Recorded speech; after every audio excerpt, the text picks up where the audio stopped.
Your remarks are very valuable, Dr. Manoka. Thank you so much for your insights. Coming up next is His Excellency Margaritis Schinas, who is Vice President of the European Commission. Vice President Schinas is not able to join us physically, but we are very pleased to have received a recorded message from Brussels with very important message indeed that we are going to show now. He emphasized that he is sending you his warm thoughts.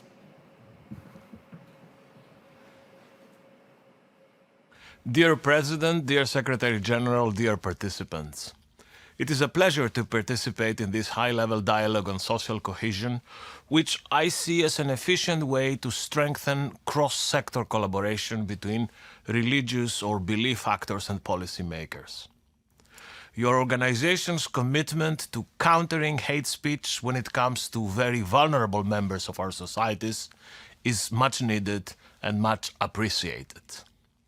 Lately, migrants and refugees are sadly instrumentalized by authoritarian leaders.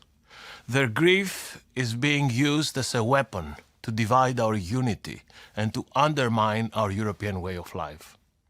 They are pushed at our borders to exercise political pressure. They are taken advantage of well-organized smugglers' networks who exploit human suffering for a living.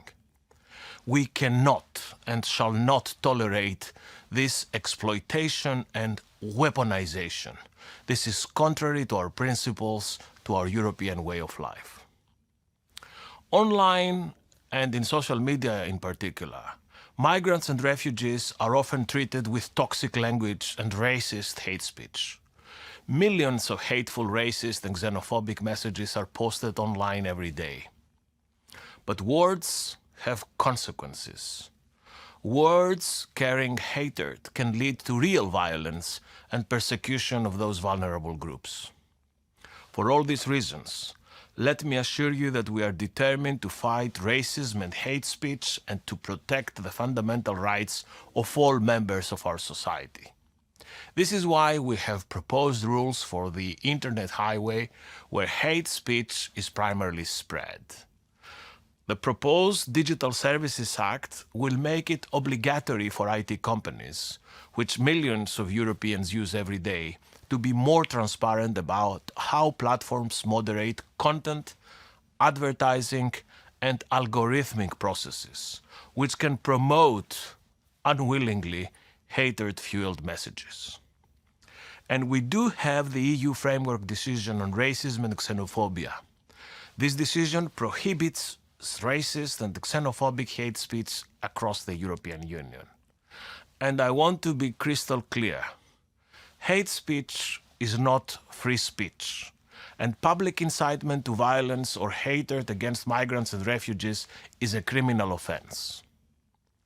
The full and correct transposition of this framework decision is a priority. Therefore, already last year, we have launched several infringement procedures to ensure its full and correct transposition by all our member states. Nevertheless, laws and their enforcement are necessary, but not always sufficient. Therefore, we have presented a code of conduct on countering illegal hate speech online together with the major IT companies and platforms. The code has achieved quick progress on the swift review and removal of illegal hate speech. It has also created opportunities for structured cooperation between authorities, civil society, and the platforms. But more work needs to be done. In our recent monitoring exercise, we found out that in some cases the reviewing and removal of hate speech has somehow slowed down. We have called on IT companies to cooperate closely with civil society to address any downward trend without delay. And a year ago, we have put forward the first ever anti-racism action plan for the next 5 years. We will address all forms of racism, including anti-Gypsyism, Afrophobia, and anti-Muslim hatred with this specific plan. And to address even more specifically another worrying phenomenon, anti-Semitism, we have put forward only last week the first ever strategy on combating anti-Semitism and fostering Jewish life in Europe. Our dialogue with religious and non-confessional organizations is also crucial in this process.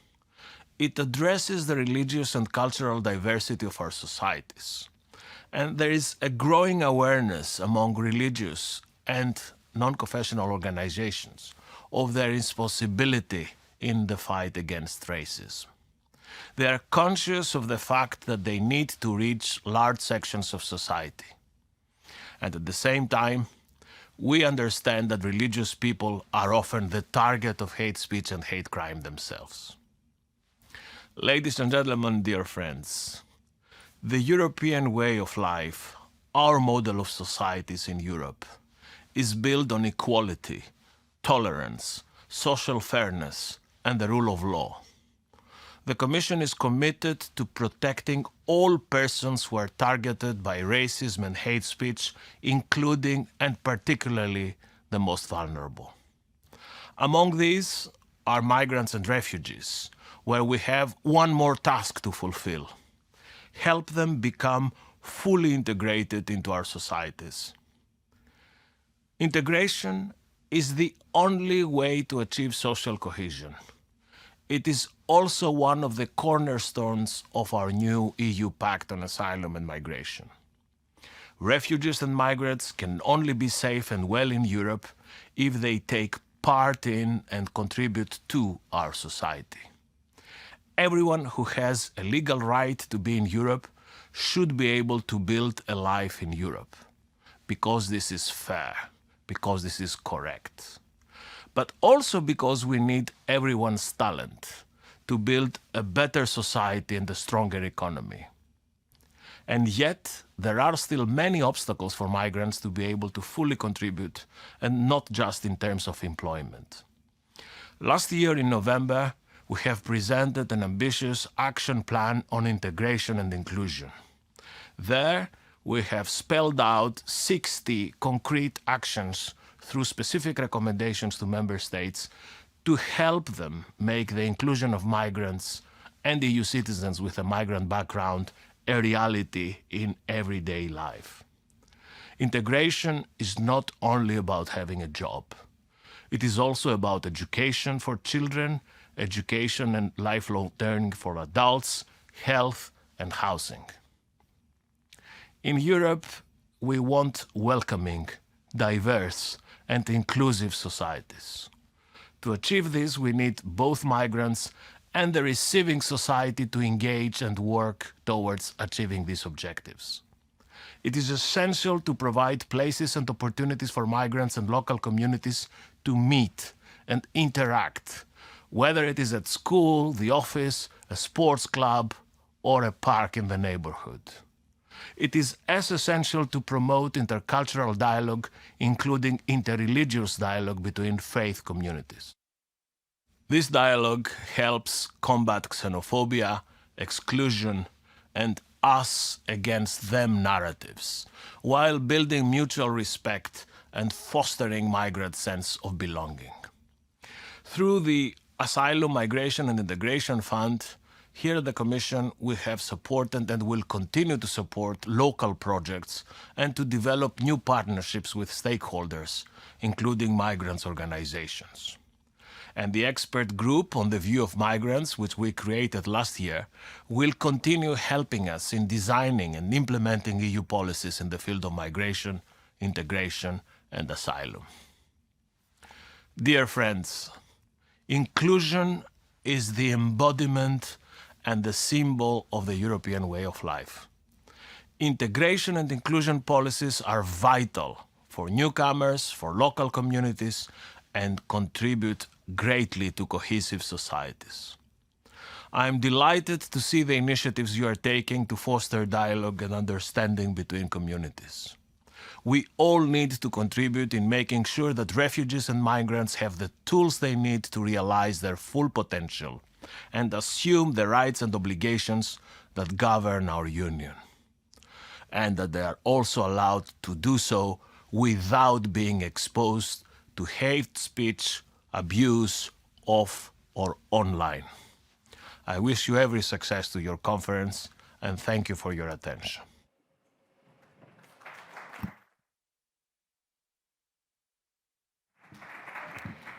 We appreciate the important message from Vice President Shinas and the role of the European Union is playing in regards to the topic of social inclusion, especially of refugees and migrants in Europe. After this part of introduction, I would like to turn your attention to a very brief housekeeping. We address especially those participants who are joining us from today, from the third day. First, we still face the COVID-19 pandemic. That's why we all invite all participants to follow the rules of our host country, Portugal, and wear masks inside the plenary halls. Secondly, I would like to point out that physical participants can connect to the Wi-Fi. The codes have been handed out to you, and you can also find them on your table. Third, there is an online platform of the forum at www.policydialogueforum.eu, where you can find the agenda, speakers, and their bios, as well as the input papers prepared for the forum.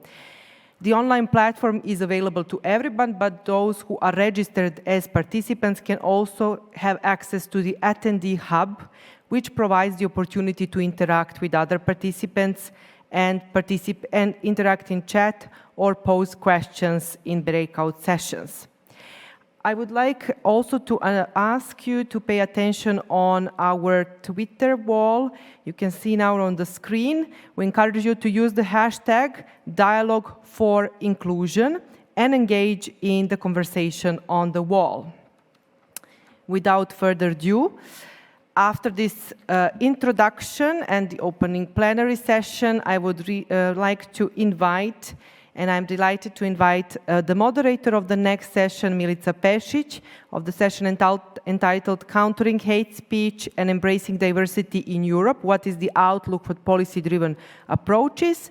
Moderator is Milica Pešić, Executive Director of the Media Diversity Institute. As we are in the hybrid event, it is in this particular session, many speakers are joining online. However, I would kindly ask Ms. Pešić and our speaker, Chief Rabbi Goldschmidt, to come to the stage. Thank you.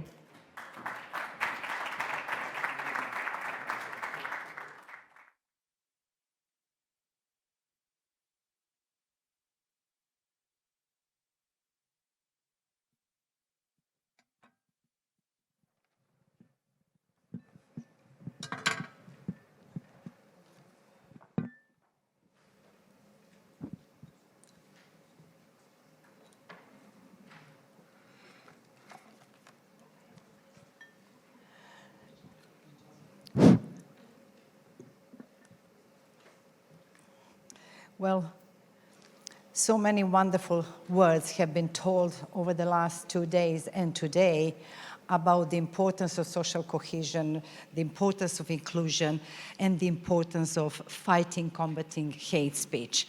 I don't need to say more. I just want to say that I come from Media Diversity Institute, a London-based organization which has been operating in this field of social cohesion and acceptance of diversity for almost 25 years. And we can only say how sad we are to see how growing and massive use of hate speech is, not only in social media, which are not regulated, as we have heard several times, but in legacy media, and unfortunately in public service media, which by definition are supposed to serve all of us because we pay for these services through our taxes or licenses.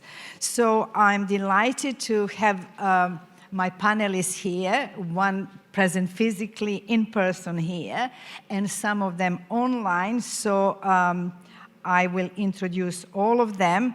Chief Rabbi Pinchas Goldschmidt, President of the Conference of European Rabbis.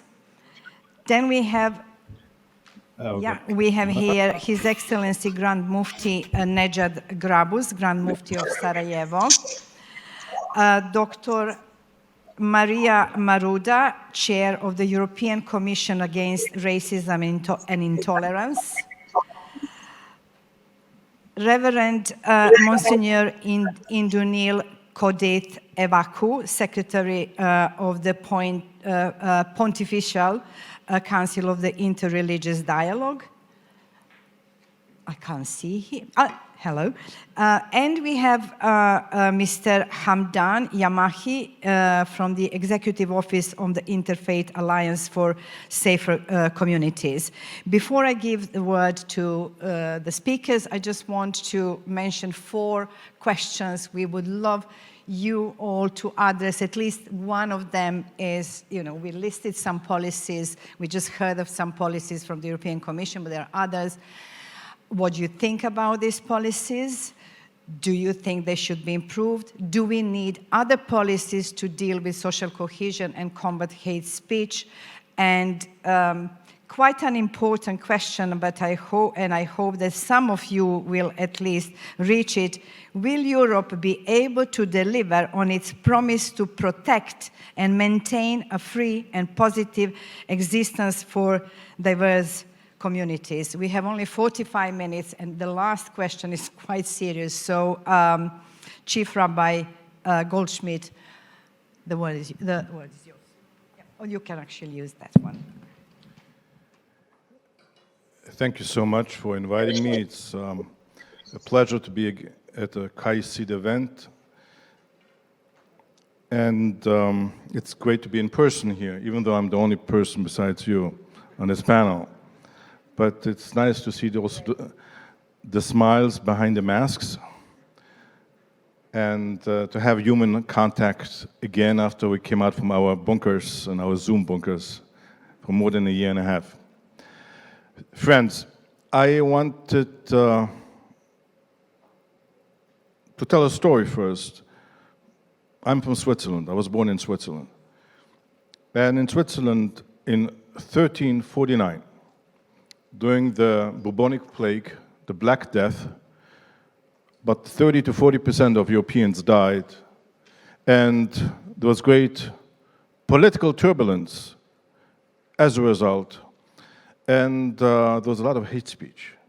People were looking for the culprit who caused this pandemic, and mobs were running around in different cities in Europe saying the Jews poisoned the wells.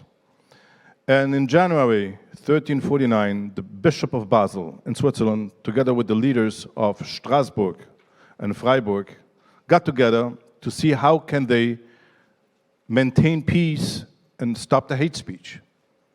But they didn't succeed. A few months later, the mob stormed the Jewish community of Basel, put them all in a hut, and burned 300 people, women, children, and men to death. Here we have hate speech and the result of hate speech.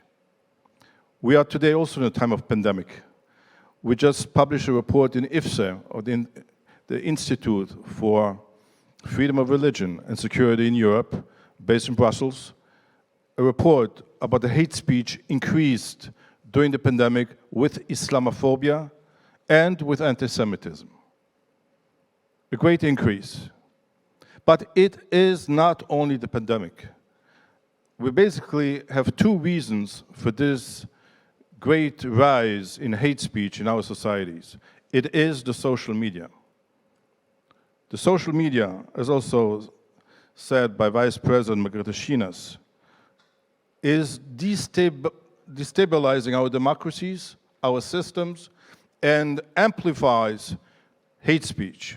You know the difference between a person having a paper and a pen and access to Facebook? It's the same difference as a person having a pistol or a person flying an F-16.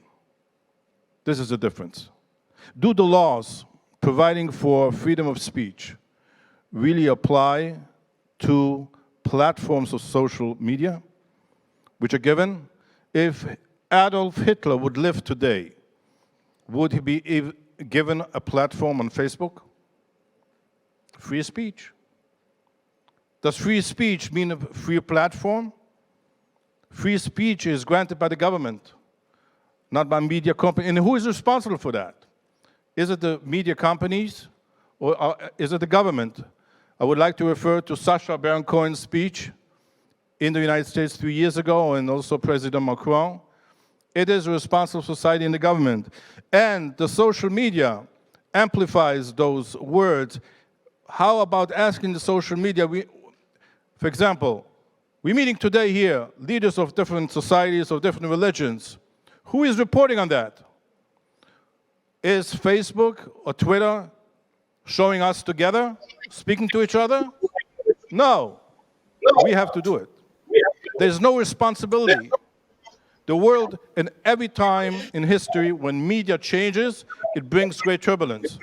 Media changed in the Middle Ages through the creation of the printing press, Gutenberg, and this brought to a 100-year war. In our age, media changed as well.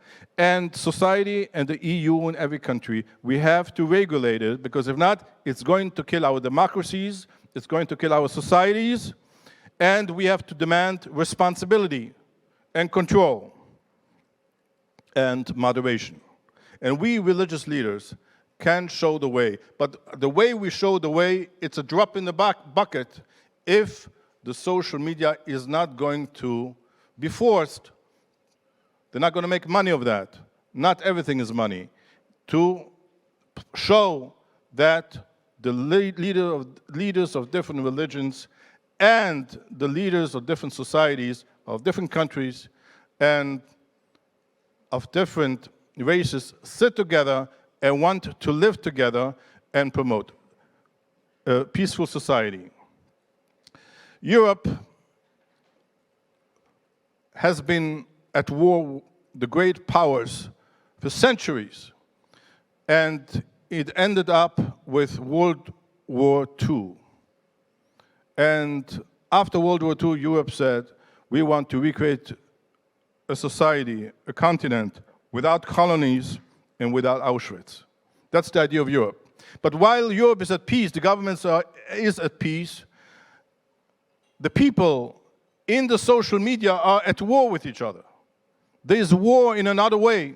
Yes, governmental representatives are at peace, but the people are at war. It's a different kind of war. But we have to recognize that it is war. It is warfare. And we have to fight it before it is too late. And I'll close with the words of the Nobel laureate, Professor Elie Wiesel, who said that Auschwitz was not built by bricks. Auschwitz was built by words. Thank you very much.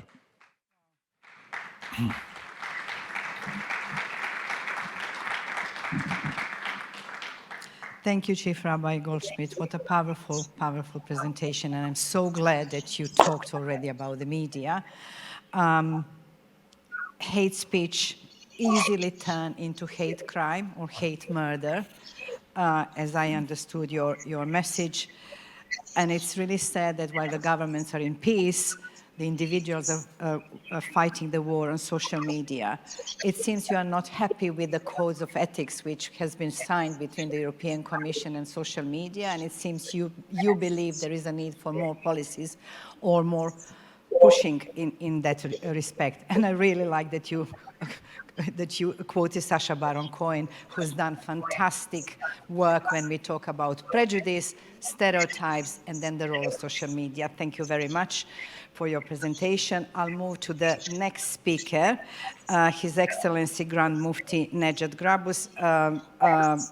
Grand Mufti, the floor is yours. Thank you very much. I'm greeting you from Sarajevo. I'm really delighted to be able to speak to you as part of KAICIID high-level dialogue on social cohesion. Though policy making and religion often operate separately, we share certain objectives: protecting the vulnerable, upholding human dignity, and responsibly handling the natural resources at our disposal. I trust that in these areas, an insight into one another's ideas and approaches may help us all make progress. Of course, there are some questions and issues which preoccupy many of us, not only in our responsibilities as representatives of religious institutions and organizations, but also on the personal level as human beings, believers, parents, teachers, and so on. We participate in dialogue through different platforms, like European Council of Religious Leaders and European Muslim Jewish Leadership Council, and many others.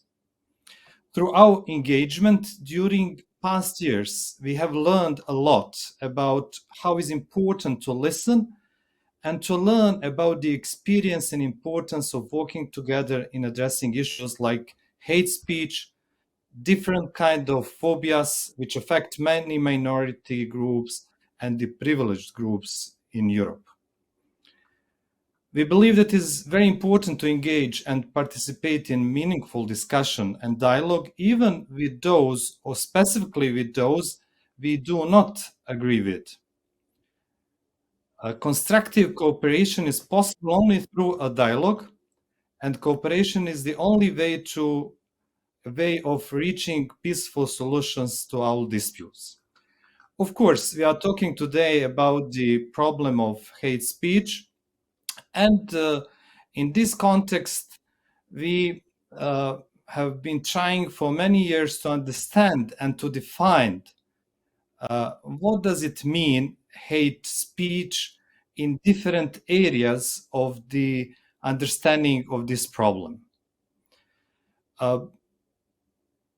When it comes to the freedom of expression, we believe then we speak for many when we raise the problem of hate speech or incitement to violence of any kind, both within the Muslim community and without, urging violence against any person must be stopped wherever it occurs. Both within the Muslim community and without, I'm repeating, that we need to help each other. On the other hand, voices which express curiosity and seek debate, even about the most sensitive issues, must be acknowledged. This is not easy, but from time to time or from generation to generation, we must make an effort. Different problems of neglecting human rights of minority groups have reminded us of how we must be ready to fundamentally reflect and challenge our most basic assumptions in order to make way for a fairer and more equal society. We have to continue to address the issues and problems of neglecting the genocide. We have a big problem with understanding that issues not only in the Balkan region, but in the wider European context. How we are going to speak about atrocities which happened in different parts of our or period of our history. One of the biggest problems that we are challenging with in the Bosnian context and the European context is the trying to neglect the genocide which was committed in Srebrenica. We are also facing with the problem of Islamophobia in the different contexts and in the different European societies. The problem of anti-Semitism, xenophobia, and all other phobias are problems that we have to fight against any kind of neglecting possibility people to express themselves and to live in their dignity of their faith, culture, and identities. So it is obvious that we do not have the same possibilities in all the corners of or all parts of the world. Religious leaders sometimes need to talk to public policymakers so that policymakers and the religious leaders both understand that we should be what should be the priority of a specific political decision. We believe that we can agree about general and specific issues concerning religious practice and freedom of expression, equality of people, and the problem of the hate speech. But in some cases, if we do not have the possibility to express our ideas, it will be difficult to find a way to resolve issues. only through cooperation between all factors and actors in specific societies we can make a change. I would like to stress that we had a possibility to learn from the experience of KAICIID. And this is also the possibility to express our gratitude to His Excellency, Dr. Faisal bin Mohammed, who has helped us a lot, especially on the European context, to learn and to try the way how to express our understanding of all different problems that we are facing with in the context of the hate speech and other issues concerning this subject. This is also an opportunity that we need to remind all of us that only through cooperation, like through cooperation of European Council of Religious Leaders, or through the cooperation of Muslim Jewish Leadership Council on the European level, we learn from each other. Listening to our Rabbi Goldschmidt, we can understand how he, as a rabbi, as a believer, understand different issues. It is always the same problem how we, from the Muslim perspective or Christian perspective, also understand the ongoing process of the changing in society and how to help people to understand the values of tolerance and also rule of law. And we are expecting from the governments on the European level to combat and to continue the process of combating the problem of the neglecting different atrocities which happened on the European level, especially of the problem of neglecting the genocide which was happened in the Srebrenica region in Bosnia and Herzegovina. Thank you for your listening and greetings again from Sarajevo.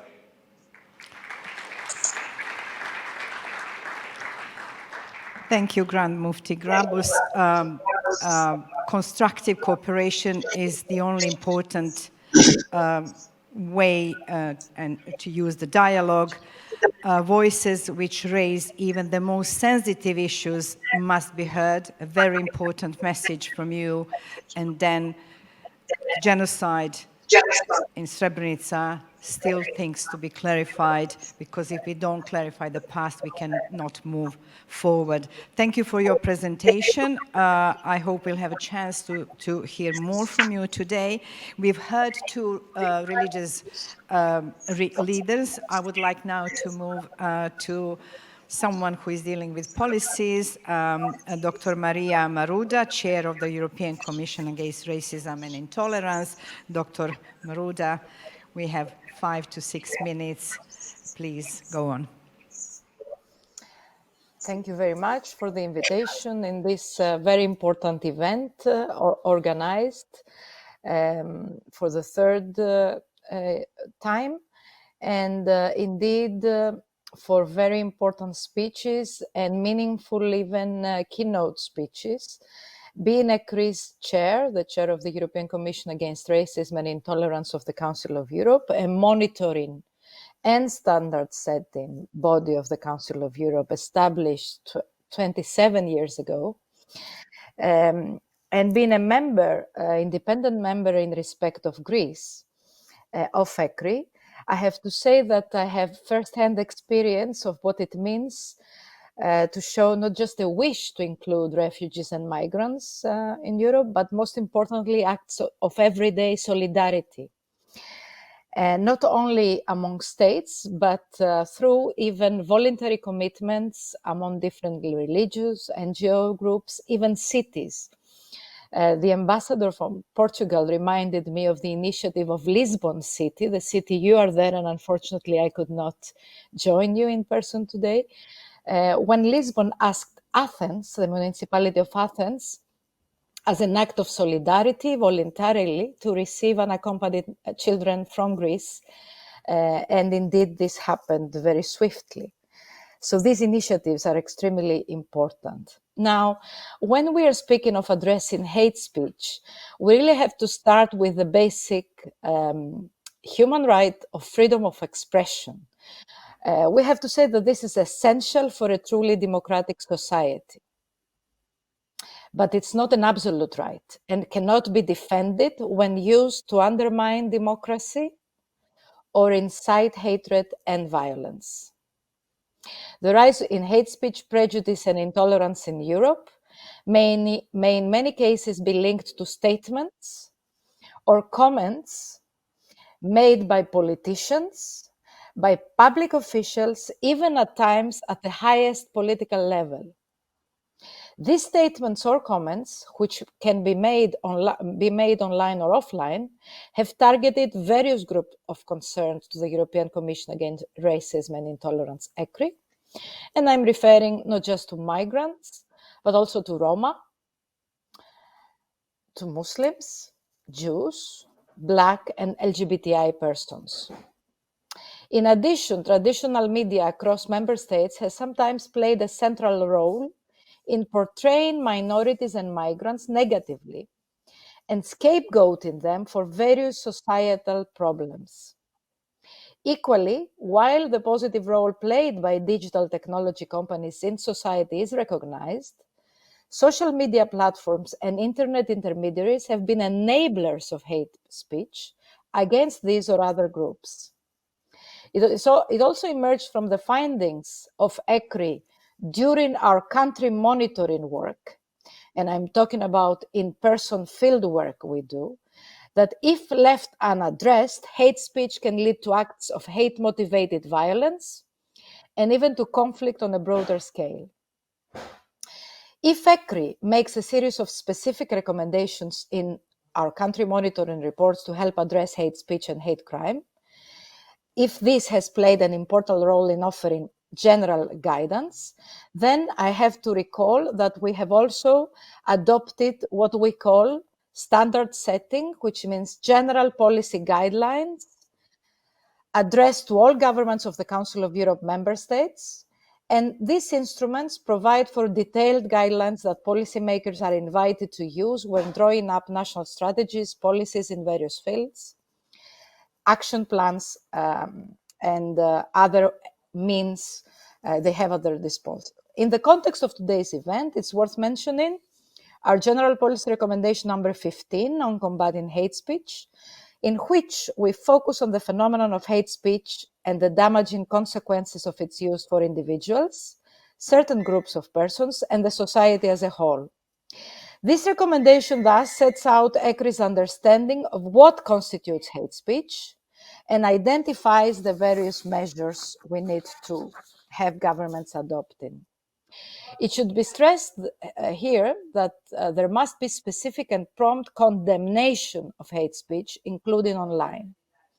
So counter hate speech should not just say that the use of hate speech is wrong, but underline why it's harmful, dangerous, and anti-democratic. It is important that no one stands by and allows hate speech of any kind to be used without challenging it. In parallel to this, with a view to preserving diversity, it is vital to protect people against racism and racial discrimination in all policy areas. Our General Policy Recommendation as ECRI number 7 sets out key elements which should feature in a comprehensive national legislation to effectively combat racism and racial discrimination. The scope of this recommendation is very wide and covers all branches of law, constitutional, criminal, civil, and administrative, addressing not only direct and indirect discrimination, but also other legal aspects of the fight against racism, including racist organizations and racially motivated offenses. Embracing diversity requires sustained and wide-ranging efforts, including strong equality and non-discrimination legislation and policy frameworks. It is positive that many member states of the Council of Europe have adopted robust anti-discrimination legislation and have regularly drawn up action plans against racism. However, the practical implementation of these laws and action plans remains all too often a real challenge. Equality bodies set up at national level generally constitute close partners of ECRI in ensuring that appropriate action is taken against racism and racial and other discrimination in practice. This is why ECRI has placed particular emphasis on the role, mandate, resourcing, and independence of equality bodies in our general policy recommendation number 2, revised 2 years ago. The fact that equality bodies have been set up in almost all member states is very positive. However, we often had to recall the importance of allocating adequate resources to them for securing their independence.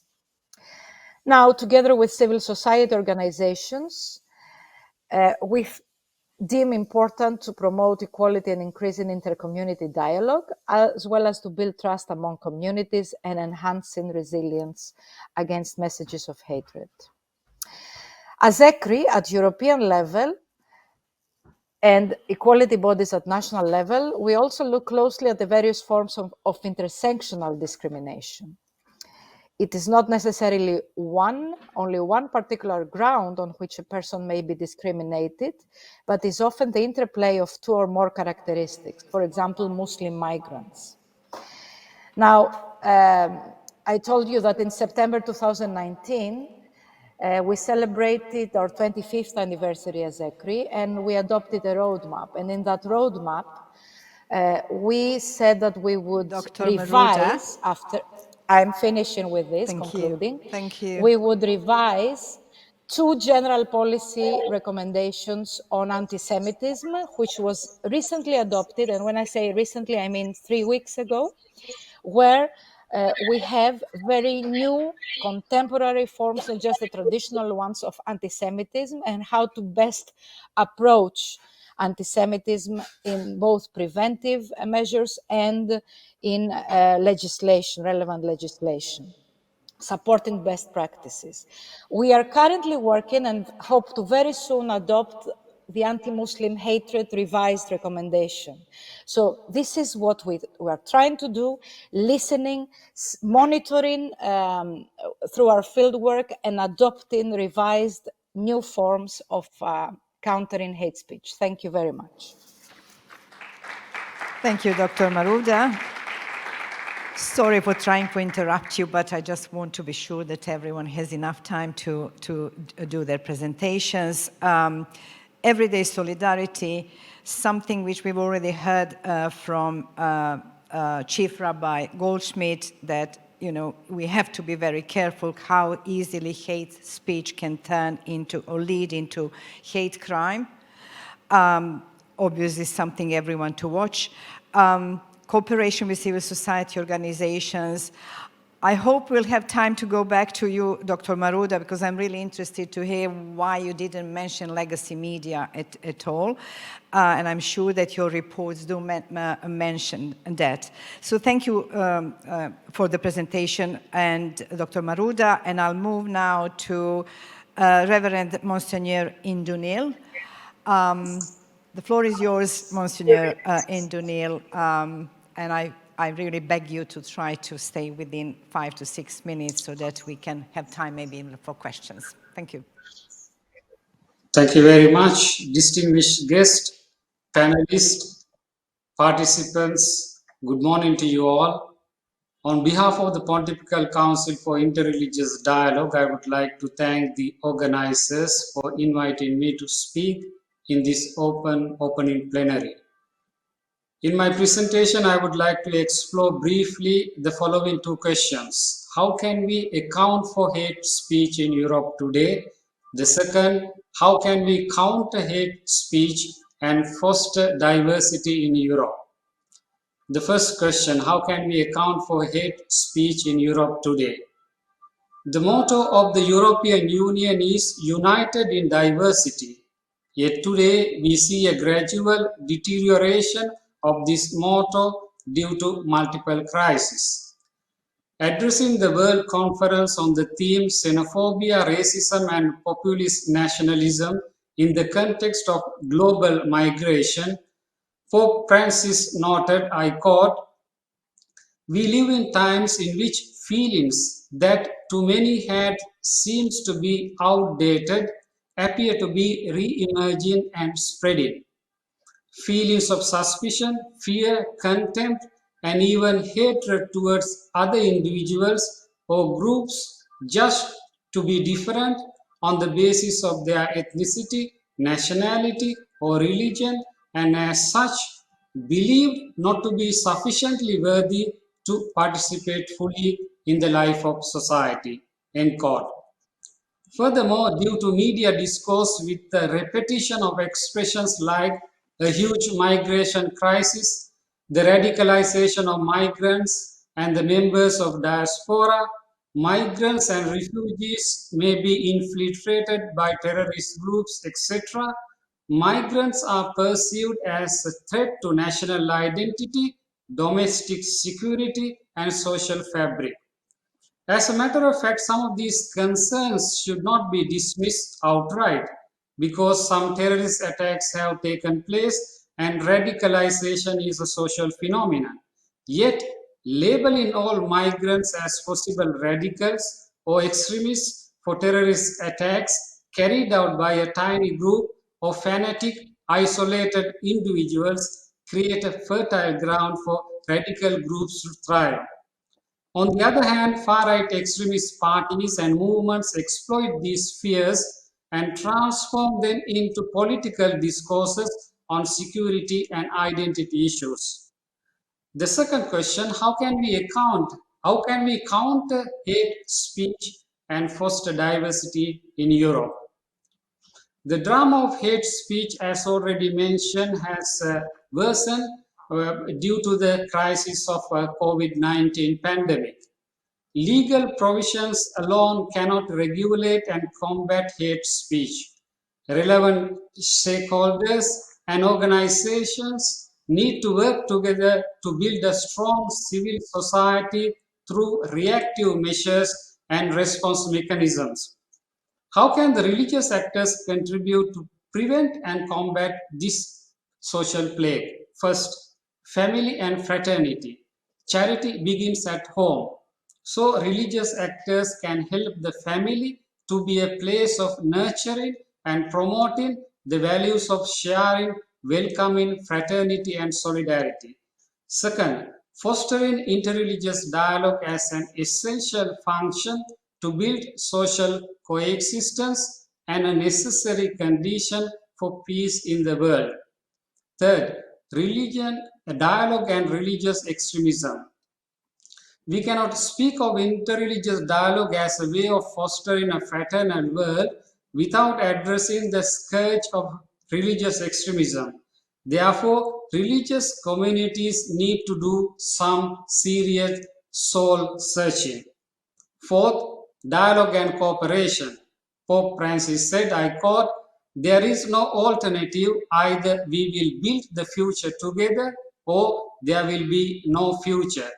Religions in particular cannot renounce the urgent task of building bridges between peoples and cultures." End quote.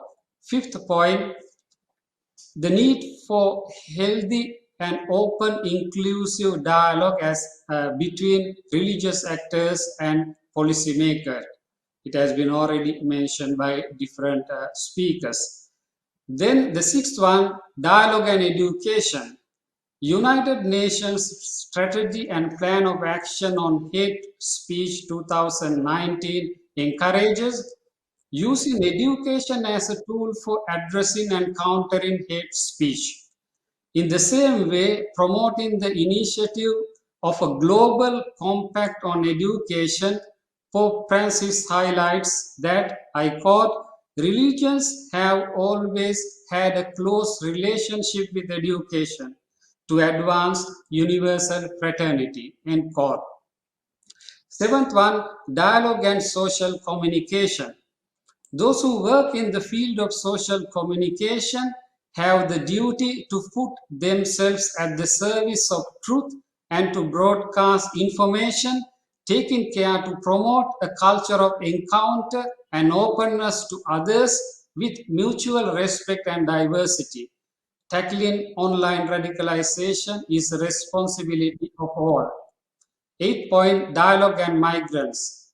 All believers and men and women of goodwill need to share the responsibility to welcome, protect, to promote, and to integrate the migrants and refugees. Last point, the role of free speech and hate speech. There is an ongoing debate about the role of speech in society. Freedom of religion and freedom of speech are both fundamental human rights. These rights needs to be practiced without offending the others. Here, the golden rule, do unto others as you would have them do unto you, as an ethical principle need to be applied. Conclusion. Countering hate speech and embracing diversity is a great responsibility of all of us. Believers and men and women of goodwill are called to respond together with generosity, promptness, wisdom, and courage. Therefore, hate speech violates the dignity of the person and treats him or her as something, not as someone. Here, we need to recognize the praiseworthy efforts of some countries, international and local organizations, and communities for their hospitality, fraternity, solidarity, and struggles concretely expressed to prevent and combat this social menace. I wish to reaffirm our shared responsibility with the following words of Pope Francis. We have to know in order to understand. It is necessary to be close in order to serve. In order to be reconciled, we need to listen. In order to grow, it is necessary to share. We need to be involved in order to promote. It is necessary to cooperate in order to build. Thank you very much.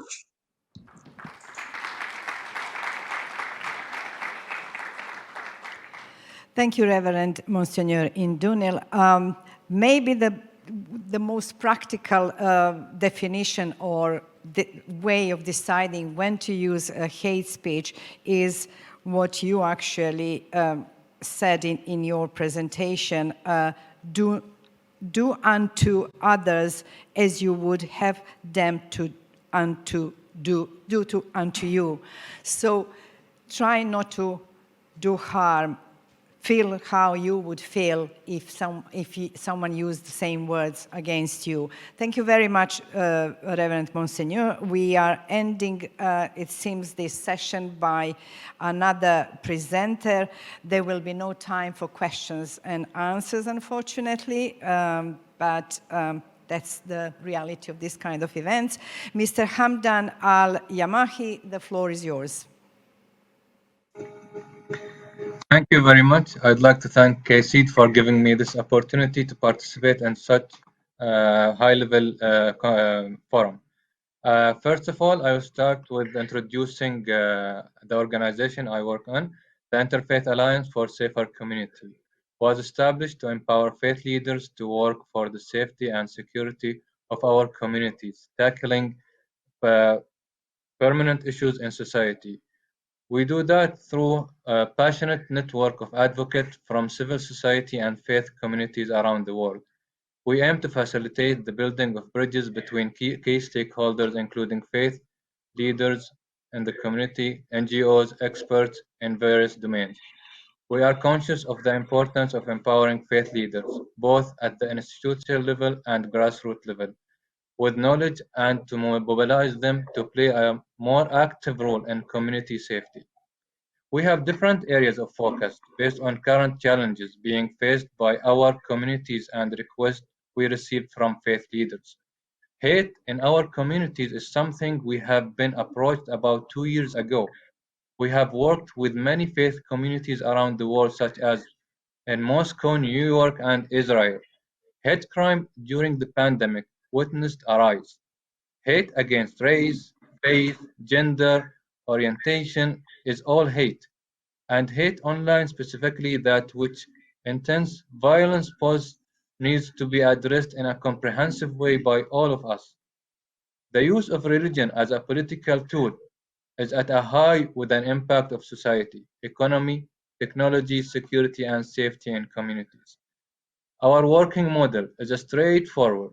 We work towards eliminate these issues through international knowledge workshop, the development of practical responsible toolkits, and by fostering partnerships that bridge gaps.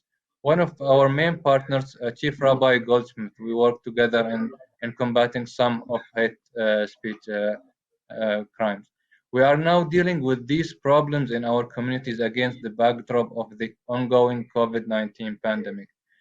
The Interfaith Alliance for Safer Communities is working to mobilize faith leaders in combating hate crimes by fostering interreligious and intercultural understanding in communities. Hate crime, anti-Semitism, and Islamophobia are dark forces at play in many communities, but there is also much positivity at light to be found in faith communities.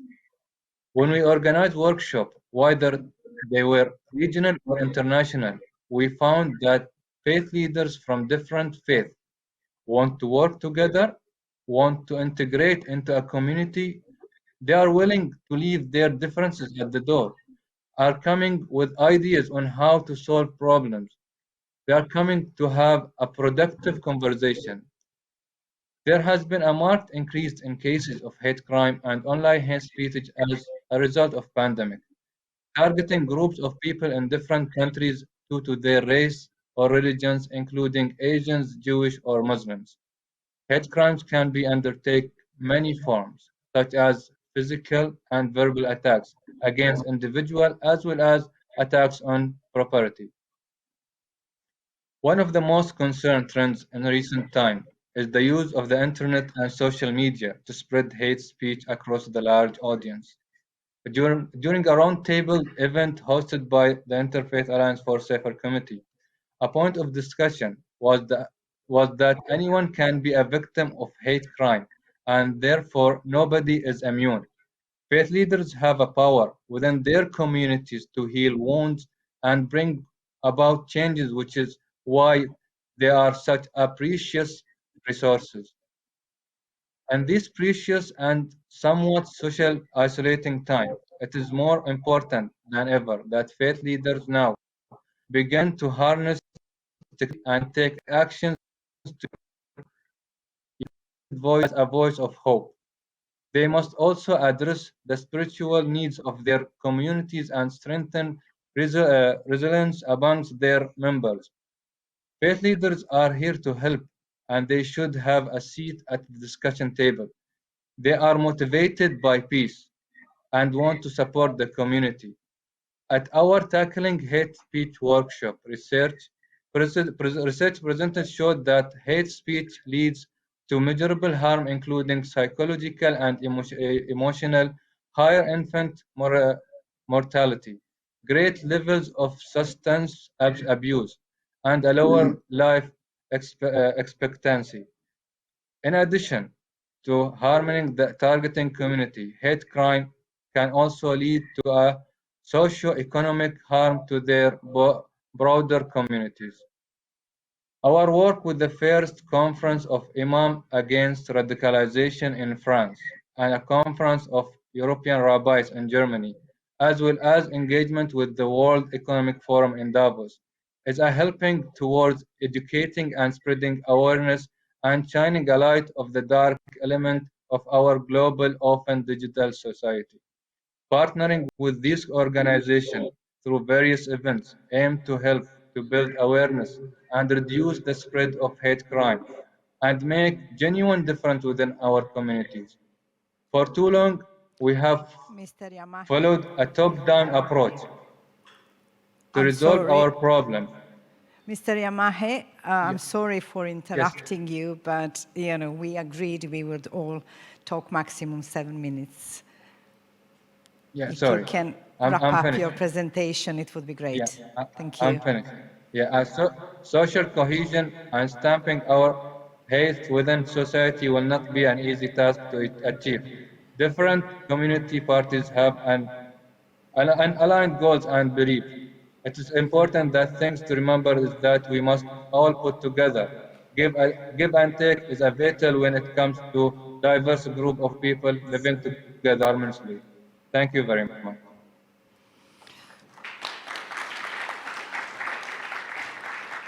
Thank you, Mr. Yamahi, for this inspiring presentation and for introducing your organization. Just one of the points, important points from your presentation.